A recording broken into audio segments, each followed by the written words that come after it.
Noong gabing ang July 11, 1962, isang pangyayari ang naganap sa loob ng isa sa pinakabantay sarado at kinatatakutang bilangguan sa buong Estados Unidos.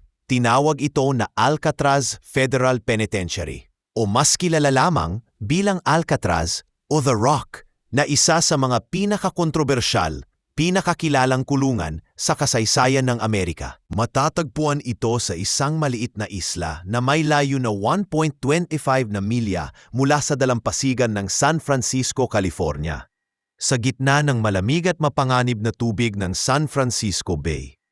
Ang pangalan nito ay mula sa salitang Kastila na Alcatraz na nangangahulugang ganit na isang uri ng ibon sa dagat. Ang isla ay unang ginamit bilang isang kuta militar noong 1850s. Pagdating ng 1910 hanggang 1912, itinayo ang pangunahing gusali bilang military prison ng US Army. Ngunit noong October 12, 1933, kinuha ito ng United States Department of Justice at ginawa itong formal na pampederal na bilangguan noong August 1934 sa ilalim ng pangangasiwa ng Federal Bureau of Prisons. Dahil sa napakataas na seguridad at sa natural nitong lokasyon na napapaligiran ng tubig na malamig, may malalakas na agos at puno ng panganib, naniniwala ang mga opisyal ng bilangguan na ito ay hindi matatakasan at isang perpektong piitan para sa mga pinakamapanganib na bilanggo sa Amerika. Ang tatlong palapag na gusali ng kulungan ay nahati sa apat na pangunahing cell blocks, ang A block hanggang D block. Nariyan din ang opisina ng warden, kwarto para sa dalaw, silid-aklatan at barberya. Ang bawat selda ay may sukat lamang na 9 by 5 feet at 7 feet ang taas. Kadalasang laman nito ay isang kama, isang maliit na mesa, lababo, kubeta at isang kumot. Walang anumang luho, walang privacy. Sa kasagsagan ng operasyon nito, may umiiral na segregasyon ng lahi, kung saan nakabukod ang mga itim na bilanggo mula sa iba. Ang D-block ang itinuturing na tirahan ng mga pinakamalupit o pasaway na bilanggo. Sa dulong bahagi ng D-block ay naroon ang kilabot na lugar na tinatawag na The Hole. Ito ay binubuo ng 6 na selda na sadyang inihanda para sa matinding parusa. Dito isiniksik ang mga may problema sa asal. Ang dining hall at kusina ay hiwalay ngunit konektado sa pangunahing gusali. Dito sabay-sabay na kumakain ang mga bilanggo at gwardya, 3 beses sa isang araw. Sa itaas ng dining hall, matatagpuan ang ospital ng Alcatraz. Kahit sa ganitong lupit na kapaligiran, may ilang pribilehiyong iginagawad sa mga masunuring bilanggo. Ang mga ito ay pinapayagang magtrabaho sa mga gusaling tinatawag na Model Industries Building at New Industries Building. Doon sila nagtatahi, gumagawa ng kahoy, nag-aayos ng kagamitan para sa militar, at nagsasagawa ng mga gawaing pang-laundry at maintenance. Ang mga daanan sa loob ng kulungan ay pinangalanan sa mga kilalang kalye ng US, tulad ng Broadway na nasa New York at Michigan Avenue na nasa Chicago bilang simbolikong ugnay ng kulungan sa labas ng mundo. Kahit pa ang realidad ay wala silang laya. Noong 1963, isinara ang kulungan dahil sa mataas na gastos sa operasyon at pagkasira ng mga gusali dahil sa matagal na pagkakalalantad sa alat at halumigmig. Ngunit hindi doon nagtatapos ang kasaysayan ng Alcatraz. Mula 1969 hanggang 1971, inokupa ng isang grupo ng mga katutubong Amerikano ang isla bilang protesta at panawagan para sa karapatan ng mga Native Americans sa lupang federal. Ang kilos na ito ay naging simbolo ng isang makasaysayang kilusan. Sa ngayon, ang Alcatraz ay isa ng museo, pinamamahalaan ng National Park Service sa ilalim ng Golden Gate National Recreation Area. Isa ito sa mga pinakapinupuntahang lugar sa San Francisco, dinarayo ng mahigit 1.5 milyong turista taon-taon. Ipinapanumbalik at pinananatili ang mga gusali, kasaysayan at mga kwento kabilang na ang pinakakilalang bahagi nito. Ang pinakabantog na kwento ng Alcatraz ay ang pagkatakas nina Frank Morris at ng magkapatid na John at Clarence Anglin, ang tatlong lalaking itinuturing na unang matagumpay na nakatakas mula sa kulungan. Ang tanong, talaga bang nakatakas sila o nalunod sa gitna ng malamig at mabangis na dagat? Hanggang sa ngayon, walang malinaw na kasagutan. Ang tanging si Frank Morris, John at Clarence Anglin lang ang makasagot sa mga tanong kung ano ba talaga ang nangyari noong gabi sa kanilang pagtakas. Ngunit ang kanilang plano at talino sa pagkakatakas at ang tawalang tiak sa kanilang sinapit ay naging dahilan upang ang Alcatraz ay hindi lamang maging simbolo ng seguridad, kundi rin ng misteryo at ng matinding pagnanasa ng tao sa kalayaan. Ating babalikan ang pagkakakilanlan sa tatlong bilanggo na pinangungunahan ni Frank Lee Morris na ipinanganak noong September 1, 1926. Siya ay naulila mula pa sa pagkabata. Lumaki siya sa mga foster homes at nahulog sa mundo ng krimen habang bata pa.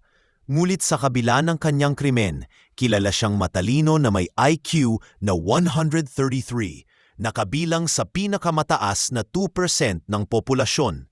Siya'y nasangkot sa mga asong pagnanakaw, droga at armadong pagnanakaw. Minsang na siyang nakatakas sa Louisiana State Penitentiary, ngunit nahuli rin at ipinasok sa Alcatraz noong January 20, 1960. Ang magkapatid na Anglin, na si John at Clarence, ay isinilang sa isang mahirap na pamilya sa Georgia at lumaki sa mga bukirin ng Florida. Magaling silang lumangoy, lalo na sa malalamig na tubig ng Lake Michigan. Ito ay pinaniniwala ang mahalaga sa kanilang planong pagtakas dahil sa kanilang kasanayan sa paglangoy sa malamig na tubig. Sa murang edad, nasangkot na sila sa krimen. Noong 1958, magkasama nilang ninakawan ang Bank of Colombia. Sinetensyahan silang makulong ng 35 years. Dahil sa paulit-ulit na pagtatangkang tumakas sa kulungan ng Florida, Kansas at Atlanta. Sila'y dinala sa Alcatraz, ang pinakahuling hantungan ng mga itinuturing na walang pag-asa ng sistemang penal. Sa panahong nagsama-sama na sila sa magkalapit na mga selda noong December 1961, unti-unti nilang binuo ang plano. Si Morris ang utak ng operasyon. Gamit ang mga patapong kutsilyo, kutsara at motor mula sa sirang vacuum cleaner, pinalawak nila ang mga vent sa ilalim ng lababo ng kanilang mga selda. Habang nag-iingay si Morris gamit ang kanyang akordyon tuwing music hour, pinapalalim nila ang butas patungo sa utility corridor sa likod ng selda. Sa itaas ng gusali, gumawa sila ng lihim na workshop kung saan bumuo sila ng raft at life vests gamit ang higit sa 50 lumang kapote. Pinagtahi-tahi nila ito ng mano-mano. Sinelyuhan gamit ang likidong plastik mula sa prison workshop at pinatuyo gamit ang init mula sa mga steam pipe. Ang sagwan o paddle ay ginawa nila mula sa plywood.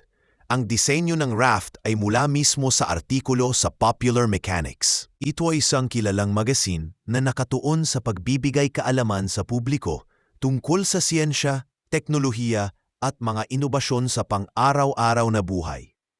Sa loob ng maraming dekada, ito'y naging pangunahing sanggunian ng mga mambabasa na may interes sa mga makabagong ideya at praktikal na kaalaman sa iba't ibang larangan. Upang dayain ang mga bantay sa kulungan, gumawa sila ng mukhang ulo mula sa sabon, toothpaste, semento at toilet paper. Nilagyan ito ng buhok mula sa barbershop at pinintahan upang magmukhang totoo. Tuwing gabi, inilalagay nila ang mga ito sa unan habang gumagawa sa labas ng selda. Ngunit si Allen West, ang ika-4 na miyembro na hindi nakasama. Nahuli siya dahil ang semento na ginamit niya sa kanyang butas ay tumigas at hindi niya agad na alis ang rehas. Nang siya'y handa na, wala na ang tatlo.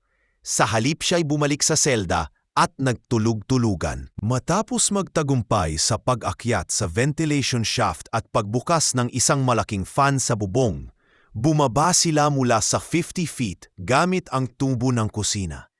Nilusutan nila ang 12 feet na bakod na may barbed wire at nagtungo sila sa hilagang silangang dalampasigan ng isla na isang lugar na hindi naaabot ng searchlight o mga bantay. Gamit ang isang konsertina o isang uri ng harmonika na ginawang bomba ng hangin para mapalaki ang kanilang sasakyang raft. Bandang 10:00 ng gabi, naglayag sila patungo sa hilaga, tungo sa Angel Island. Kinabukasan na ng June 12, nabiskubre ang pagtakas. Sa loob ng 10 araw, sinuyod ng Coast Guard, FBI at militar ang buong paligid ng dagat. Nakita ang isang paddle malapit sa Angel Island, isang wallet na may mga litrato ng mga kaibigan ni Anglin, at mga piraso ng kapote. Ngunit walang katawan, walang direktang ebidensya na patay na sila. Sa kabila ng mga ebidensya, idineklara ng FBI noong 1979 na malamang nalunod ang tatlo. Ngunit ang kaso ay nananatiling bukas sa ilalim ng US Marshal Service. Sa mga sumunod na dekada, lumitaw ang iba't ibang teorya. May mga nagsabing nakita sila sa Brazil at nakatira sa isang malayong bukirin. Isang litrato mula 1975 ang lumutang, di umano'y kuha ni na John at Clarence sa tabi ng isang termite mound.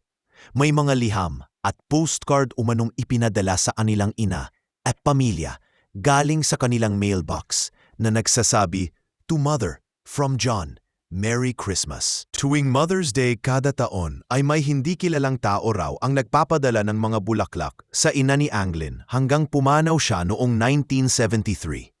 Noong 2013, isang liham na di umano'y isinulat ni John Anglin ang ipinadala sa pulisya. Ayon sa sulat, patay na raw si Frank Morris noong 2008 at Clarence noong 2011 at siya naman ay may cancer at handang sumuko kapalit ng paggamot. Noong taong 2003, pinatunayan ng Mythbusters na posibleng ngang makatawid mula Alcatraz patungong kalupaan gamit ang raft na tulad ng ginamit ng tatlo. Noong 2014, isang siyentipikong pag-aaral mula sa Netherlands ang nagsabi, kung umalis sila bandang 11:30 p.m., posible silang makatawid patungong Horseshoe Bay. Makalipas ang higit 60 taon, ang tanong ay nananatiling bukas, nakatakas ba sila? O nalunod sa dilim ng malamig na gabi? Sa kabila ng maraming teorya, ang kanilang kapalaran ay nananatiling isa sa pinakatanyag na misteryo sa kasaysayan ng Amerika. Hanggang sa araw na ito, nakalista pa rin sila bilang mga wanted fugitives ng US Marshals. Hanggang sa taong 2030, aktibo pa ang warrant ng kanilang pag-aresto at sila'y itinuturing na buhay hanggang mapatunayan na sila'y patay.